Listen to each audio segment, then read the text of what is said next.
Continue embam. Tapi terganggu tau.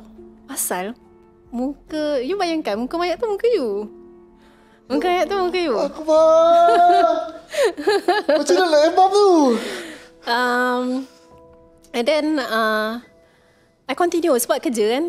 Kerja. So I continue tapi macam macam nak lari pun ada soalan masa tu. Tapi kalau aku lari ni, aku tengah ambil lesen yang dekat Singapura ni. Macam nak lari pun ada. Pasal Zai, mungkin kalau kau lari kau ambil wuduk, balik muka dia lain kan. And race tu bukan Malay pun. Dia punya bangsa dia bukan Malay pun. Sebab kalau dia Malay, at least okey lah. Kalau okay, muka aku lebih kurang sama. Bukan Malay. Bukan.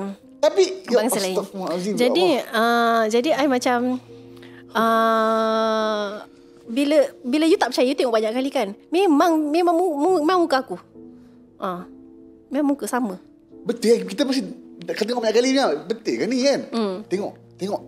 Memang tengok sama. Kita stand lalat sama, tempat terletak sama, semua sama. Lepas tu dah lah muka-muka aku kena belah dekat sini nak cari dia punya artery.